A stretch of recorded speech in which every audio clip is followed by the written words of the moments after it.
오늘 우리는 요한일서의 마지막 장인 5장의 서론을 살펴보려고 합니다. 요한이 우리에게 전하는 신앙의 핵심이 무엇인지 나누려고 합니다. 요한은 그동안 하나님과의 교제 그리고 성도와의 사랑이라는 주제를 중심으로 편지를 써 내려갔습니다. 그런데 이 마지막 장에서는 사랑의 열매로 나타나는 참된 믿음에 대해서 언급합니다.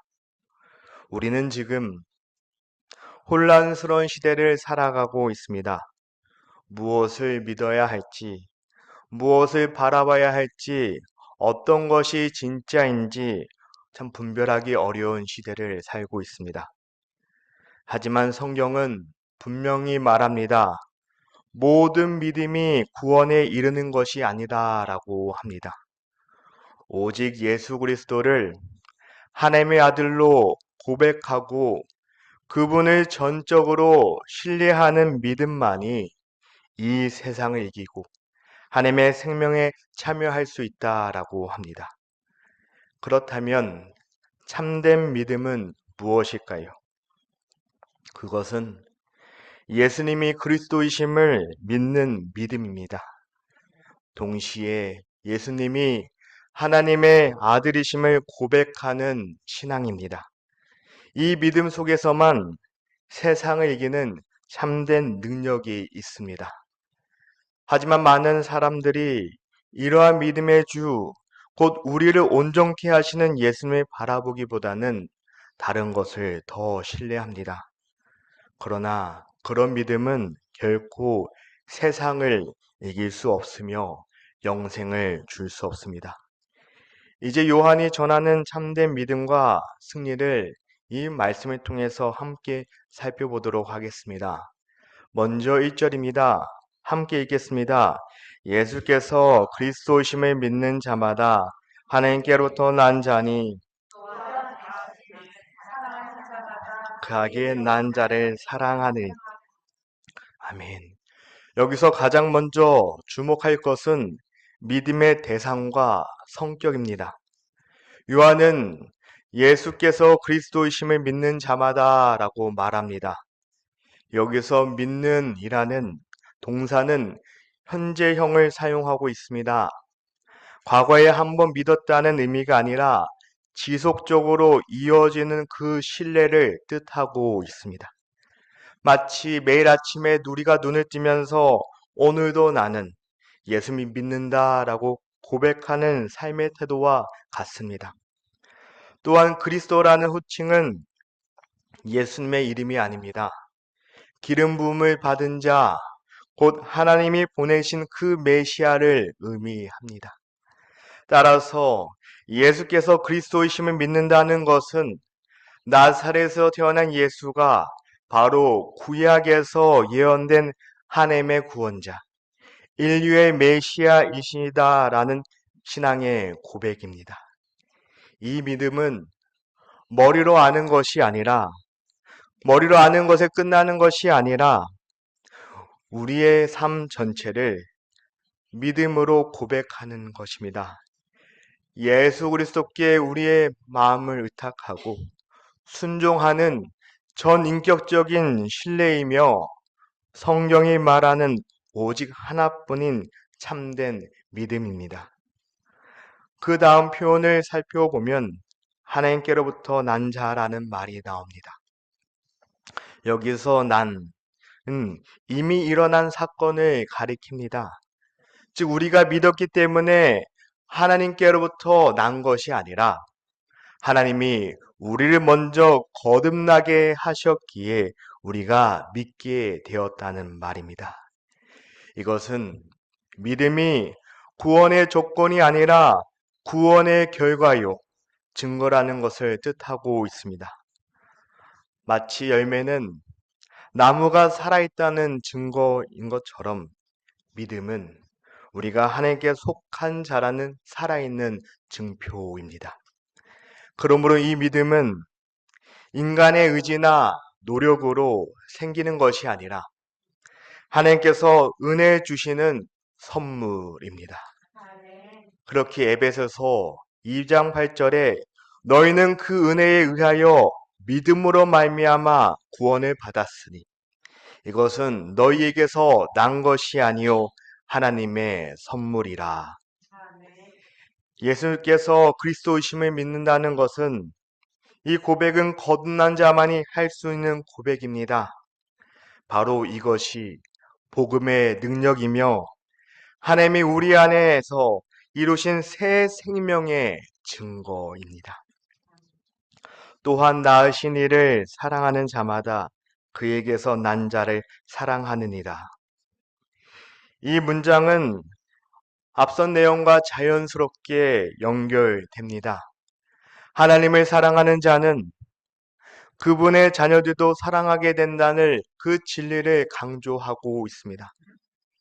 요한은 여기서 가족의 논리를 적용합니다. 낳으시는 이 하나님 아버지를, 그에게서 난 자는 하나님의 자녀를, 곧 우리는 우리의 형제 자매 성도를 뜻하고 있습니다. 한번 생각해 봅시다. 우리가 어떤 사람을 진심으로 사랑한다면 자연스럽게 그 사람의 자녀에게도 사랑을 줄까요? 안 줄까요? 자연스럽게 주지 않겠습니까? 그 친한 사람의 아이들이 더 이뻐 보이고 그런 마음이 우리 안에 들지 않겠습니까? 동일합니다. 우리가 하나님을 진정으로 사랑한다면 하나님께 속한 자녀들, 즉 믿음의 공동체 안에 있는 형제 자매들 또한 사랑하게 된다라는 것을 말하고 있습니다. 그래서 왠지 사랑스러워 보이지 않았습니까? 이것은 억지로 해야 하는 의무가 아닙니다. 하나님의 자녀로서 거듭난 자들에게 자연스럽게 나오는 열매입니다. 사랑은 선택이 아니라 증거입니다. 하나님을 사랑한다고 하면서 형제를 미워하는 자는, 자매를 핍박하는 자는 하나님을 사랑한다라고 할 수 없습니다. 왜냐하면 동일한 하나님 아버지께로부터 난 자를 사랑하지 않는 것은 그 아버지에 대한 사랑이 진실하지 않는다는 것을 증거합니다. 참된 믿음은 결코 홀로 존재하지 않습니다. 진정한 믿음에는 반드시 열매가 있습니다. 그 열매는 바로 사랑과 순종입니다. 2절과 3절은 바로 이 믿음의 열매에 대해서 말하고 있습니다. 요한은 우리가 하나님을 사랑하고 그 계명을 지킬 때 그것이 형제 사랑의 증거가 된다라고 말합니다. 2절은 이렇게 선언합니다. 2절입니다. 우리가 하나님을 사랑하고 그 계명들을 지킬 때 이로써 우리가 하나님의 자녀를 사랑하는 줄을 아느니라. 여기서 사랑하고라는 표현은 현재 진행형입니다. 일시적인 열정이 아니라 꾸준하고 지속적인 그 태도를 의미하는 표현입니다. 마치 자녀가 부모를 사랑할 때 항상 감정이 뜨겁지만은 않지만 근본적으로 사랑은 지속됩니다. 하나님에 대한 사랑도 신앙인의 삶 속에서 계속되어야 한다는 것을 말하고 있습니다. 이어지는 그의 계명을 지킬 때라는 표현은 순종의 본질을 설명하고 있습니다. 이때 지킨다라는 것은 주의 깊게 간직하고 보물처럼 여긴다라는 뜻을 가지고 있습니다. 다시 말해서 하나님의 말씀을 귀하게 여기고 마음에 새기며 실천하는 그 태도를 의미합니다. 그리고 요한은 이렇게 말합니다. 이로써 우리가 하나님의 자녀들을 사랑하는 줄을 아느니라. 형제 자매에 대한 사랑이 어떻게 증명될 수 있을까요? 우리는 종종 내가 충분히 다른 사람을 사랑하고 있는가라는 고민에 빠지곤 합니다. 특히 감정 표현이 서툰 사람에게는 더욱 어려운 질문일 수 있습니다. 그런데 요한은 아주 실용적인 해답을 제시하는 듯 합니다. 하나님을 사랑하고 그분의 계명을 지키고 있다면 그것이 바로 형제 사랑의 증거다. 이 말은 마치 체온계를 이용해 몸의 온도를 확인하듯이 하나님에 대한 사랑과 순종이 형제 사랑과 자매 사랑의 영적 체온계가 된다는 것을 의미합니다. 3절은 하나님을 사랑하는 것이 무엇인지에서 더 깊이 설명합니다. 3절입니다. 함께 읽겠습니다. 하나님을 사랑하는 것은 이것이니 우리가 그의 계명들은 무엇이 아니로다. 여기서 요한은 하나님을 사랑하는 것은 하나님의 계명에 대한 순종으로 나타나야 한다라고 강조합니다. 예를 들어서 부모를 진심으로 사랑하는 자녀는 부모의 뜻을 따르려고 합니다. 부모가 기뻐하는 일을 하려고 마음에 새깁니다. 마찬가지로 하나님을 사랑하는 사람은 하나님의 뜻을 기쁨으로 따르며 계명을 지키는 것을 무거운 짐이 아니라 기쁨 책임으로 받아들인다라는 것을 말하고 있습니다. 요한은 하나님의 계명들이 무거운 것이 아니다라고 말합니다. 왜 그럴까요? 하나님의 계명은 우리를 억압하거나 짓누르기 위한 것이 아니라 참된 자유를 누리게 하는 길이기에 그렇습니다. 마치 새에게 있어서 날개가 짐이 아닌 것처럼 물고기에게 있어서 물이 감옥이 아닌 것처럼 말입니다. 여러분 날개가 없으셔서 모르십니까? 우리 거듭난 성도에게 있어서 하나님의 계명은 결코 부담이 아닙니다. 오히려 그것은 자유롭게 살아가야 하는 환경이며 하나님께서 우리에게 주신 복된 질서라는 것을 우리는 기억해야 합니다. 예수님도 그래서 이렇게 말씀하셨습니다. 내 멍에는 쉽고 내 집은 가벼웁니다. 바리새인들이 만든 무거운 율법과는 달리 하나님의 계명은 우리를 살리는 은혜의 말씀입니다. 성도 여러분, 믿음은 반드시 사랑과 순종이란 열매로 나타나야 합니다. 사랑 없는 믿음은 거짓이며 순종 없는 사랑은 공허합니다. 참된 믿음은 이 두 가지 열매를 함께 맺어야 합니다. 사랑만 있는 것이 아니라 순종만 있는 것이 아니라 사랑과 순종이 함께 있어야 합니다. 하나님을 향한 사랑과 말씀에 대한 순종이 우리 안에 자라고 있다면 우리는 진실로 하나님께 속한 자들이며 형제를 사랑하는 자로 자매를 사랑하는 자로 살아가야 합니다. 이 믿음의 열매를 이 가을에 풍성히 맺는 삶이 되시길 주님으로 축복하여 드립니다. 요한은 이제 마지막으로 믿음의 능력에 대해서 강조합니다. 믿음은 단지 구원의 시작점만이 아닙니다. 우리가 이 세상을 살아가며 실제로 승리할 수 있게 해주는 힘이라고 합니다. 4절입니다. 물은 하나님께로부터 난 자마다 세상을 이기느니라. 세상을 이기는 승리는 이것이니 우리의 믿음이니라. 믿음의 정체성과 결과를 명확하게 보여줍니다. 먼저 하나님께로부터 난 자마다라는 표현을 주목해야 합니다. 여기서 자는 개별적인 사람보다는 하나님으로부터 난 그 생명 또는 존재 가치를 자체를 강조합니다. 즉 이 표현은 단순히 하나님을 믿는 사람이라는 개인의 차원을 넘어서 하나님으로부터 온 새로운 생명의 본질이 가진 그 힘을 말하고 있습니다.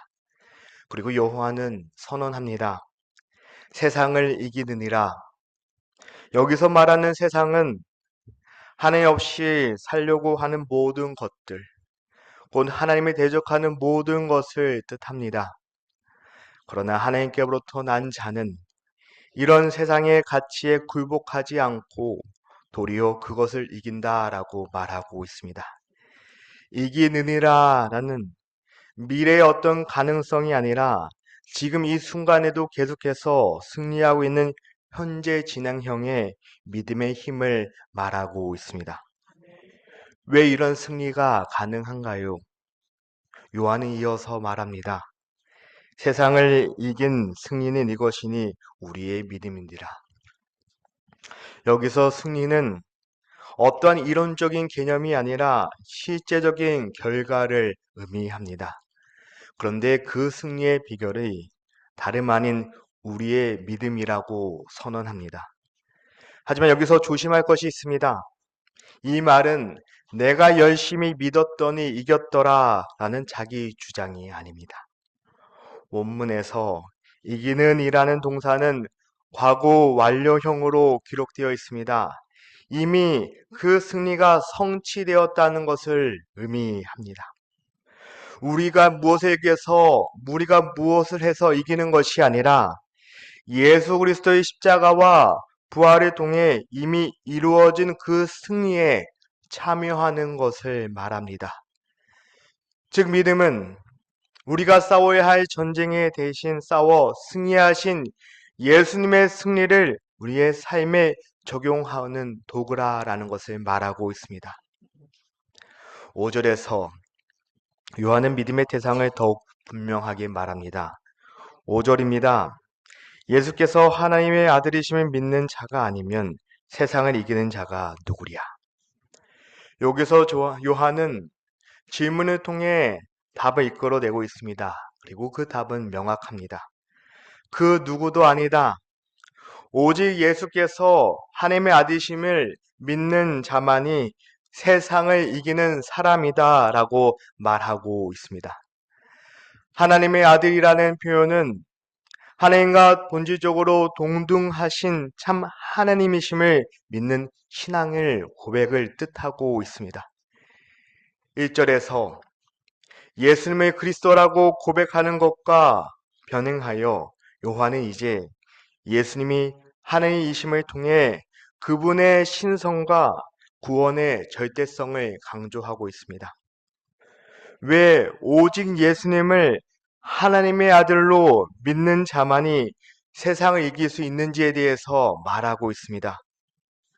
그것은 예수님을 믿는 순간 우리 안에서 세상의 권세가 끊어지기에 그렇습니다. 세상은 계속해서 말합니다. 돈이 있어야 행복해진다. 성공해야 가치가 있다. 남들보다 앞서야 인정받는다. 하지만 예수를 믿는 사람은 이렇게 생각합니다. 하나님이 나의 아버지이시니 필요한 모든 것을 때에 따라 공급해 주시는 분이 우리 아버지 하나님이시다. 나는 하나님의 사랑을 받았으니 남들과 비교할 수 없다라고 고백합니다.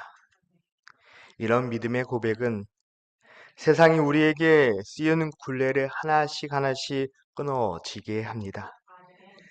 예수님을 믿는 순간에 우리는 더 이상 세상이 그 속임수와 어떠한 프레셔와 그것에 끌려다니지 않는 삶을 살게 됩니다. 그것이 온 세상을 이기는 삶이다라고 말하고 있습니다.